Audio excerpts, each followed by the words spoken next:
I did not watch 18 seasons of Forensic Files to be told there's nothing to see here. And I'm sure as shit, Joe Kent did not spend 20 years in intelligence operations to be told to pack it up and mind your own Erica Kirky foreign interference Netanyahu apologizer silo. You believe there was reason to investigate foreign ties to Charlie Kirk's murder and were told by the FBI, DOJ? FBI and DOJ, yeah. No, you're not allowed to investigate that. Stop. It's done. They basically cut off our access to be able to get into that information. Okay. And he's the one being investigated now for asking questions when it was literally his job to do so. And I'm not making this up. And what we're going to walk through today reveals just how connected and deep this Charlie Kirk Netanyahu stuff goes. Because when we look at the details, when we piece this all together, we're going to see what's going to go down next. And it is Epstein level, dark, connected, and ingrained in such disturbing, large scale systemic terror. It's crazy. This is the kind of web of dark terror that we're seeing where we have one man who was told to stop asking questions when it was his literal job to ask questions. Then the man he was investigating was shot dead. And I need you to stay with me here. And real quick, I'm Lauren Paritra. If you're new here, we've got Willa Paritra snoozing in the background. Stick around to the end because we're also going to share some great Willa health update news, and she's going to make a little cameo for you all. But if you haven't watched the show before, we currently have a lead on Katie Miller. Katie Miller is the wife of Stephen Little Bitch Miller, the pale white nationalist from Santa Monica. We currently have a lead on her podcast. She's funding her podcast on the backs of trafficked immigrants. We are bootstrapped, and the least we can do is maintain our lead out of pure principle. So consider every sub, every follow, every hype, every comment, 6 words or more, every share, every action is a direct FU to Katie and Stephen Little Bitch Miller. So there's some evidence that nobody is talking about yet. And I'm going to get right into it because this story has 3-4 people at the center of it. One is dead. One is under federal investigation. And one is acting so surprised and shocked at this all, like he's new here. And another is losing his shit. So let's first cast your mind back to September 2025. Charlie Kirk was at Utah Valley University. He was one of the biggest names in the conservative movement. I would say conservative movement more broadly than just the youth movement. He had influence over so many people. And he was dead in broad daylight in front of everyone in public on a college campus in America. It was everywhere for a while. It was disturbing, wall-to-wall coverage. And then, as always with these types of things, we haven't heard much about the investigation since. We've had some instances of Erica Kirk asserting her rights as a victim for a speedy trial, which is not something that is normally reserved for the victim. So hold on to that. We've had Erica Kirk on a whirlwind media blitz tour that I say looks more like a Vegas residency than anything else. We have a suspect named very quickly, just a lot of bizarre stuff. And in the court of public opinion, something ain't right, okay? And everyone has kind of just been like poking holes in it. Everyone, there's a little Candace Owens in us all. But there's one person, Joe Kent, who had a position of authority to really examine, to crack this thing wide open. He was the guy Trump appointed to run our nation's counterterrorism center. It was his job. His whole job was to look at things that felt off, ask the questions nobody was asking, draw on his 20 years of counterintelligence experience, CIA stuff. And he was asking, was there a little foreign interference that took part in this assassination? His team starts asking exactly that.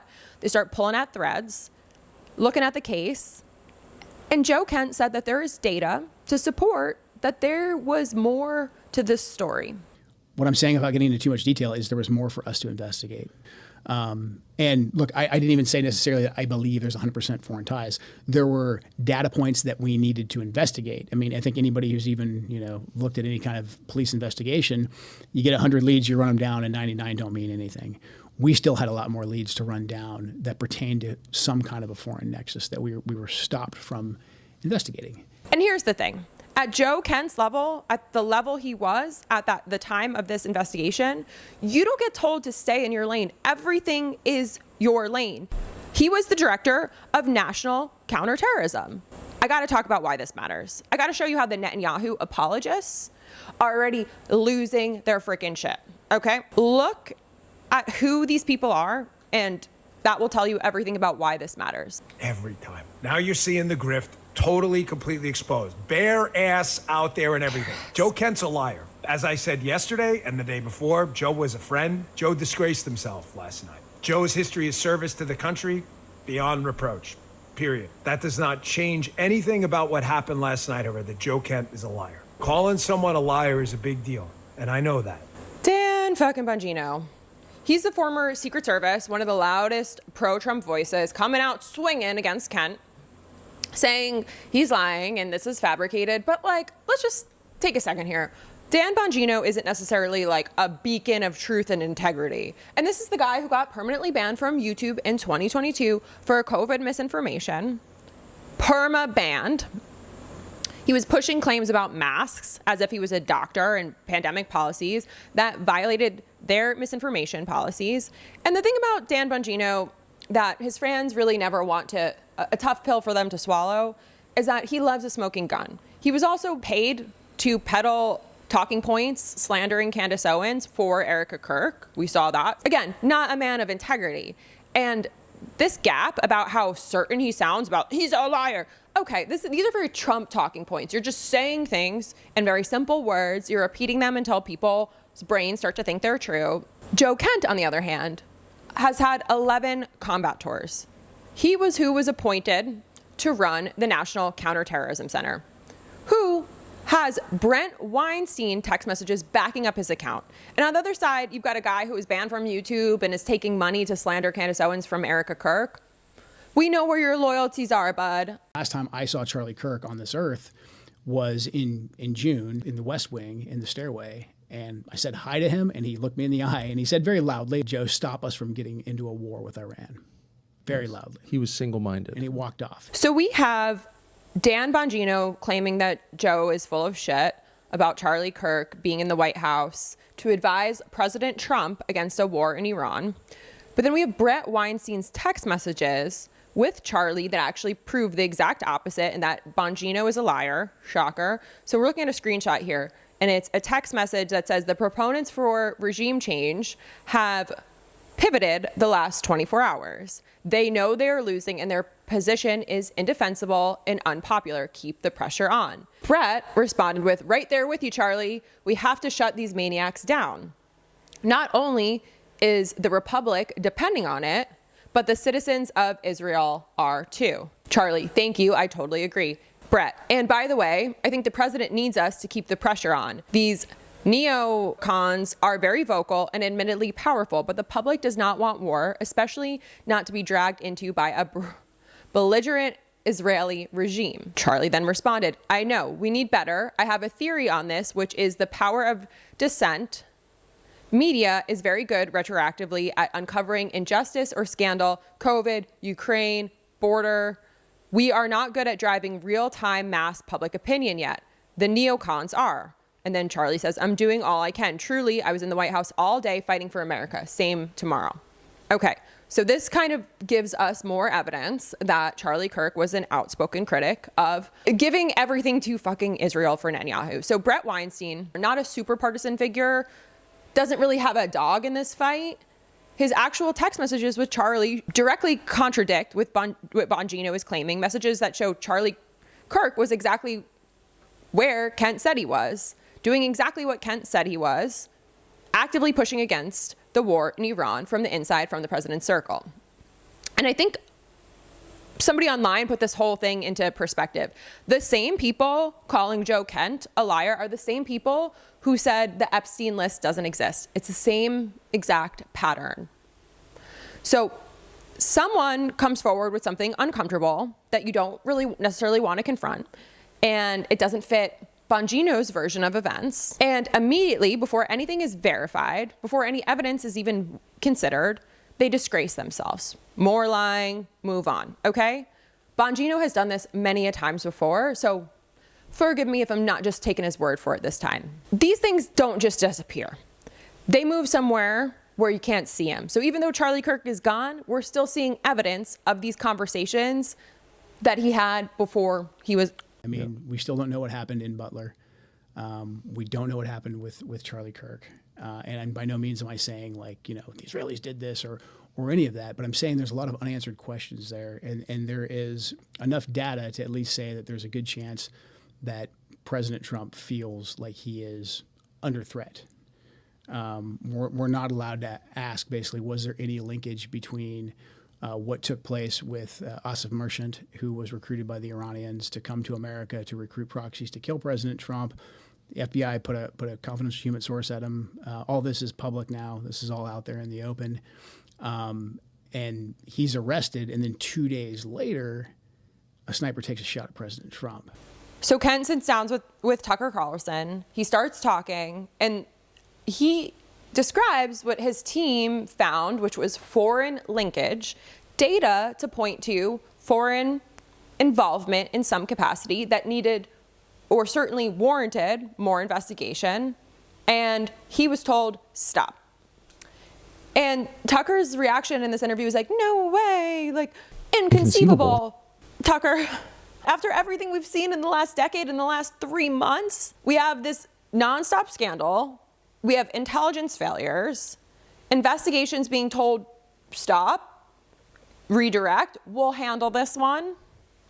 It's kind of like when ICE pursues a private citizen, and then ICE is like, we'll investigate our own boys. No, we know how that ends every single time. So here's the reality. Cases with even a whiff of foreign government involvement are not normal cases. They get moved, they get managed in a completely different way with a different level of oversight.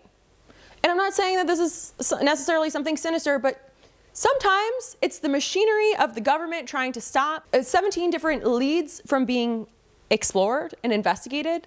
Or maybe they're trying to, I'm going to give them the benefit of the D for a second, not that they deserve it, but perhaps one could argue that maybe they're trying to stop agencies from trampling all over each other. But here's the problem with any sort of justification that people may argue about that. From the outside, looking at this, they're saying we're handling it properly.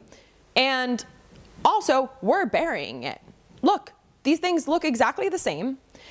And we are not stupid. We've seen enough. We've seen enough red flags from Erica Kirk. We've seen enough evidence to point to Charlie's dissent of Israel in the war on Iran, which was imminent, according to him, that dissent was enough to ruffle some feathers. So when the former head of national counterterrorism says on camera that he was told to stand down, that there were foreign leads he wasn't allowed to follow, I have some questions. Who actually made that call?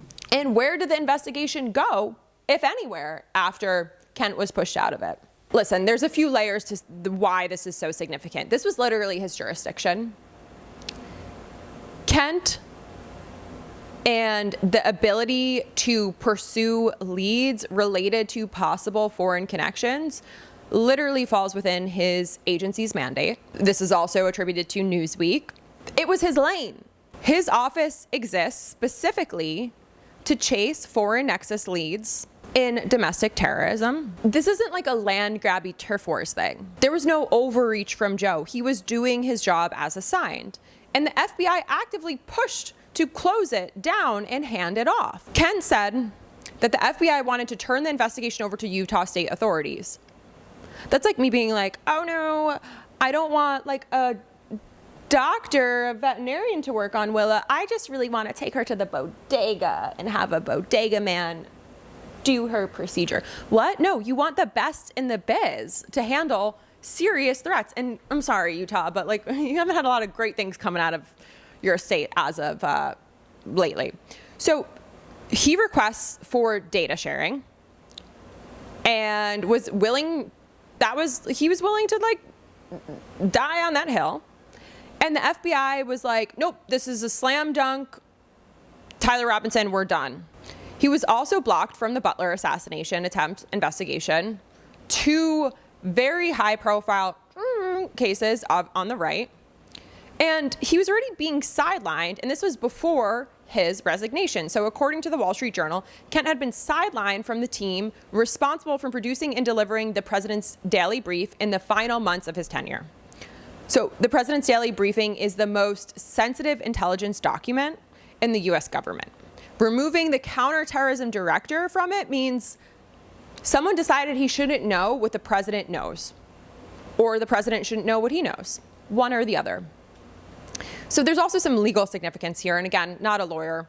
Kent was saying, there's more work for us to do on the potential of a foreign nexus, and we were blocked from doing that. This is a direct quote for the Washington Examiner. Under US law, if there is credible evidence of foreign government involvement in the assassination of an American political figure, shutting down that investigation is something that could potentially implicate obstruction of the law at the federal level. Now that he's out, he's the one being investigated. The FBI is claiming that he improperly shared his classified information, and the investigation reportedly predates his resignation. They were building a case against him. This is what you do when you want to silence people. And we're going to keep digging in here. There's a lot more going on today alone, so we'll be back in a bit with some more on the cease and desist letters that Erica Kirk is sending out and why she is not making herself look any less guilty. And again, I'm Lauren Paritra. This is Willa Paritra. We cannot grow without your support. We are 100% people powered. I am a CMO on a career break to do this work and to follow my passion of reminding everyone on the internet that Stephen Little Bitch Miller is the biggest little bitch in the government right now. And I wanted to give everyone an update that Willa has had a degenerative valve disease, a heart disease, which is a sign of her aging.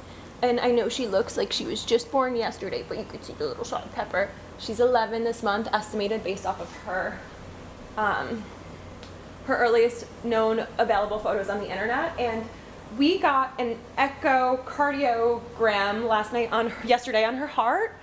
And her treatment is working so well, her exercise is working so well, and her diet changes are working so well that she has regressed from a stage B2 to a stage B1, which means she's now in the normal range for degenerative valve disease, normal range for her heart size and the leakage, and that she could potentially stay in stage B1 forever. So it is a miracle. It's something that does not normally happen, especially for her age. So we are so grateful for so many more years of the stinkiest, best lady that there ever was. And thanks for loving her, and we'll be back with more.